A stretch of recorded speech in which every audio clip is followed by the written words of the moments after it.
By 15, I had become a full-blown addict. Not like I smoked weed a couple times. I mean like literally nodding off in the school bathroom at 8:30 in the morning, just watching people come and go to see if I could beg them for a hit.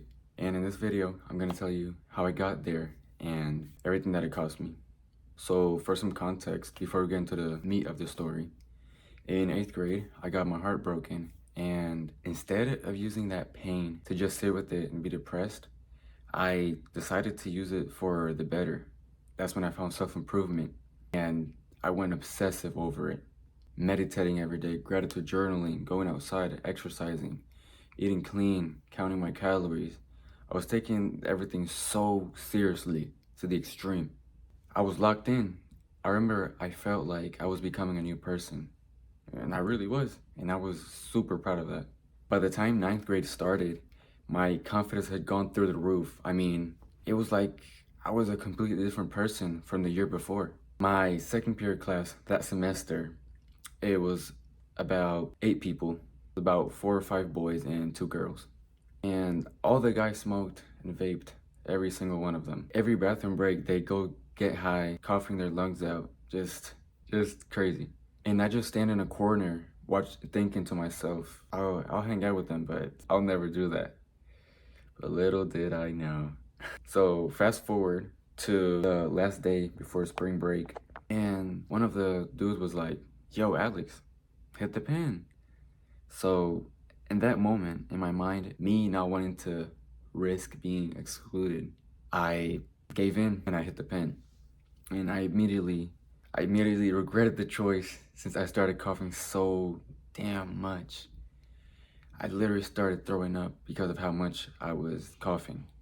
Thankfully, they made sure I was okay, and I went back to class, and I was honestly super high, and they could immediately tell. The reaction I got from them, that sort of, yeah, you did it, now you're one of us, that sort of positive reinforcement, that was a big factor, because my whole thing was belonging. And the crazy thing is, next day, Saturday, I already wanted to do it again. When we came back from that spring break, it quickly became a routine.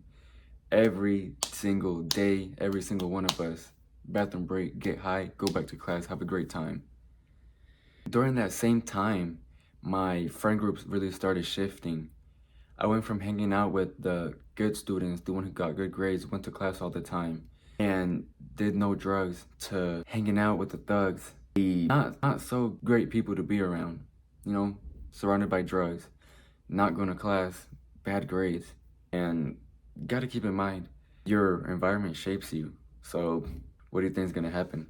All the habits that I had spent a year building, boom, like this, all gone in a matter of weeks. Soon, I started buying my own pens, and I would literally hit it every chance I got. Even at home, I would sneak around just to get a little hit, just to keep that high, just to keep the high going at all times. And that exactly was the problem. Now, during that summer, after I had smoked for the first time, I tried to do this thing called a blinker. Now, if you don't know, it's basically where you take a super big hit of the pen to, basically, the point is to get super high from one hit. And me, obviously being new to this, I tried it and it was horrible. Totally immediate regret. I remember like it was yesterday. I attempted the blinker and I immediately started coughing my lungs out to the point, like once again, like the first time, I ended up throwing up. But this time it was so much worse because I actually ended up having acid reflux for the whole entire summer. Actually, 2 months, the entire summer, damn near the whole summer. And because of that, I mean, I was forced to quit. I couldn't keep going. I mean, my stomach was burning up. I mean, that's what it felt like. And the withdrawals were real. They were terrible. I'm talking about no appetite, couldn't sleep, sweats, headache. I mean, everything you can think of. I was irritated all the time. I remember I could literally be walking down the hallway and I could bump my shoulder into the wall and that would literally ruin my whole day. That's the point that I was at. Now, fast forward to 10th grade. We're talking August 2024. I immediately picked it back up and it again became a daily routine. On top of that, the original friend group that I had made throughout middle school and part of ninth grade, they had all been replaced by all of these people that smoked the drugs and weren't the best at school. And like I said, I immediately picked it back up when I went back to school. But this time, there was a new element to it. Skipping class. Yeah. One day, I go to the bathroom before class as usual, and I encounter my friend, and he's like, yo, you trying to skip? And I had Chinese class, so I'm gonna keep it real. I obviously said yeah. So that's what we did. We got high, we walked the halls, we freestyled in the bathroom, we did whatever, but everything but going to class. And this became a daily thing. It became terrible to the point where I was not going to one single of my classes. Not a single one of my classes I was going to. It became like a daily protocol. Wake up, get ready, shower, get ready, get to school, find an open bathroom, and just meet up with my friend to get high and just smoke the whole day, just doing nothing. And because of that, I mean, you could already think of it like my grades went to absolute the worst, and everything just kept crumbling down, just kept getting worse, every single aspect of my life. We're talking 8:30 a.m. to 3:40 in the afternoon, just nodding off in a bathroom, nodding off, just waiting to see if there was someone I could beg for a hit, if it was the case that I didn't have my own pen. And eventually, as you were probably wondering, the school called my parents. They found about everything, that I wasn't going to class, my grades, and on top of that, they also found out about the smoking. And that just made it 100 times worse. They found all the pens and vapes I had bought over the course of that summer I had first smoked up to now. Up to that point in 10th grade. Now, my mother was, I guess, they were both furious, disappointed, but I'd say my mom was more disappointed than mad.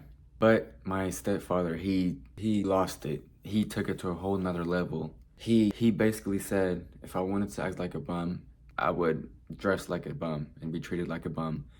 So he took my clothes, he took my shoes, he took my jewelry. On top of that, he shaved my hair off. That's the thumbnail you saw for this video. That was during that time. He took everything, and because the way I felt was deeply tied to how I looked, and because if I knew I looked good, I felt good, and all of that had just been stripped from me. It was like I was nobody. So the only thing that I really had was the pen. That was the only thing I had left of me. All my confidence was gone. I was left with a pair of jeans, socks, slides, and a couple white tees and a beanie to wear to school every day, and a hoodie. I basically wore the same thing to school every single day for about 3-4 months, which was the remaining of that first 10th grade semester. And you'd think that getting stripped of everything and having such a radical punishment would push me and be a wake-up call for me to do better. But no, that was not the case. That should make things 100 times worse. All I wanted to do was get to school, get high, get as high as I could, and just try to forget about everything that had going on at home and in my life in general. And I would literally get so high to the point where it wasn't even enjoyable anymore. I would end up throwing up how high I was. I would green out, if you're familiar with that term. I'm not exaggerating when I say I was a full-blown addict at 15. I couldn't live without the weed pen, without smoking. Couldn't live without being high all day. That was my baseline. This is my baseline, and without weed, I'm here. And when I'm high, it's here. Addiction, right? So every day I would get to school, find a bathroom, and just, like I said, watch people come and go to see if I could beg them for a hit. And honestly, it made me feel so disgusted with myself. But at the same time, it weirdly became normalized because that's all I would do. And when I would get high, when somebody would let me hit their pen, I would just go overboard and get so incredibly high. I would have to sit on the sink, fighting to stay awake, nodding off like a junkie, like a literal junkie. That's how I looked and that's how I felt, if I'm being honest. Now, there was this one time during that time period where I got so incredibly high. I literally had to sit in the stall, lock myself in there, and just put my head down. And crazy enough, I fell asleep, and by the time I woke up, it was 3:50 p.m., 10 minutes after school had ended. There was nobody else in the bathroom, barely anybody at school, only a couple of janitors and students that would stay after school. So I grabbed my Chromebook, I ran home, trying to somehow trying to outrun the bus so I wouldn't get in trouble for missing the bus. I that really puts into perspective how incredibly distorted my mind was back then. To think I could outrun a bus. Crazy, I know, but and my stepfather, stopped talking to me entirely, and it was basically like we didn't exist to each other. He wanted nothing to do with me, and I wanted nothing to do with him. He degraded me. He repeatedly called me names. He called me a pig. He said I was a traitor. He said I turned my back on him. And looking back on it, that's probably when I most needed a father figure. But things happen. For things happen. I believe everything happens for a reason, and that's just how life is. I tried to quit multiple times, but I just couldn't. I just kept coming back to it. It was like I physically couldn't quit. Then, after completing 10th grade and somehow passing, so then summer came, no money for pens, no nothing, no access to them whatsoever. And again, I was forced, not by choice, but I was forced to stop. The whole summer, I remember I told myself that 11th grade year would be my redemption arc, where I would change, I would cut off all the bad influences off, all the smoking and everything, and I would be a different version, a better, new version of myself. And honestly, I believed it. So, fast forward to first day of 11th grade, I encounter a good friend of mine, and he says, "Yo, I got it." And immediately I knew what that meant. He meant he had a weed pen, right? So it was so interesting because without second thought, like that first time, I said yes, just to just to just to belong, just to have that sort of connection and belonging in a way. I don't know if that makes sense. And just like that, my redemption arc vision had been erased. And during this time, I met this girl in my math class. We'll call her Kylie for the sake of the story. One day, me and her got paired up in math class, like usually do in school.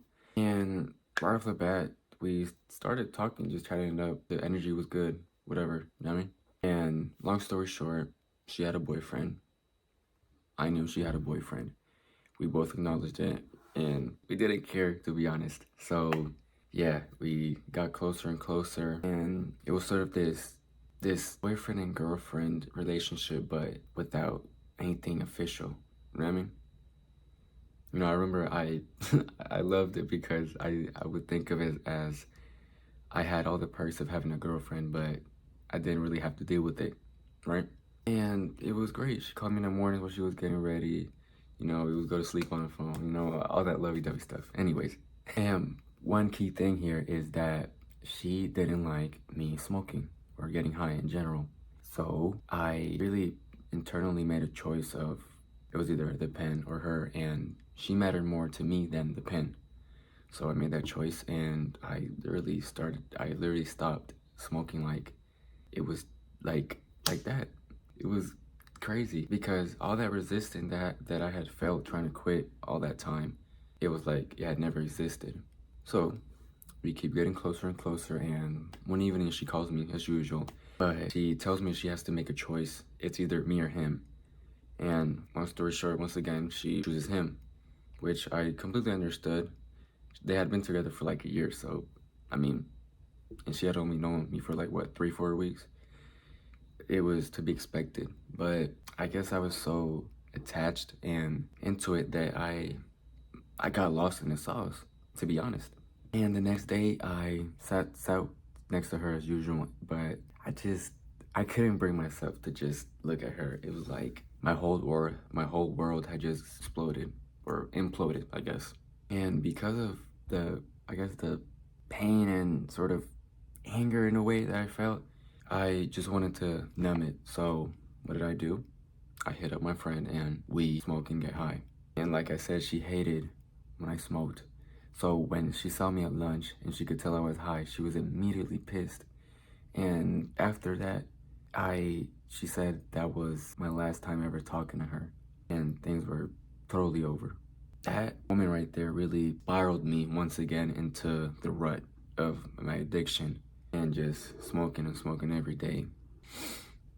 Fast forward a little bit to after Christmas break, so second semester of 11th grade, I was still struggling with the addiction severely. But in those coming months towards March, I was really having an internal shift of dissonance, I think is the right word. Just these two versions of me, who I am, who I was back then, and who I wanted to be. And little by little, I just subconsciously, I really started distancing myself from the people that I had always surrounded myself with. And I just stopped hanging out with them, doing what they did. And little by little, I made distance from the weed pen and those people. That helped, but I still was smoking. But during March, I really sat down to reflect and I really knew that I had to make a choice. And I knew it was either stay the same and have a mediocre life, or I could either change for the better and become the man I want to be. And I made the choice. I want to be the man. I want to become the man I want to be, right? So I really started cutting down my use to the point where I got it down to only in the mornings, which was huge. Imagine going from nodding off in a school sink, feeling like a junkie, I mean, looking like a junkie to be honest, to going to class, good grades, distancing myself from those bad people. Not bad as in evil, but as in a bad influence. And that really reshaped me for the better. And now, summer 2026, no drugs at all. No smoking, no vaping, no weed pens at all. And I feel totally amazing, refreshed, and I really feel like I'm growing into this new version of myself. And don't get me wrong, I'll still struggle with other stuff. I still scroll all the time. I still mindlessly watch YouTube. I still have to really force myself to go work out sometimes, other than going on runs, which I really love. But little by little, I'm really building myself into this new version of myself. So to end this off, I'd say that 2024 was the fork in the road, and I took the wrong train and stayed there for longer than I should have, if I'm keeping it real. And now I've gotten off, and I'm on the right path now. It's not gonna be pretty, it's not gonna be easy, but it's worthwhile, and I know it. And that's what this channel is. Not some guy who has it all figured out. I mean, not at all, by any means. I have more that I haven't figured out than I have figured out. But yeah, I'm still learning, I'm still getting better, and I just want to share what I'm learning along the way to help you. Yeah, you. Yeah, you. Anyways, I hope this was worth your time and you gained something from this, and I hope you honestly have a great day, and I hope you win all your battles, and stay tuned because I will be posting more. So yeah, anyways, have a lovely day. I hope you win all your battles, and yeah, that's it.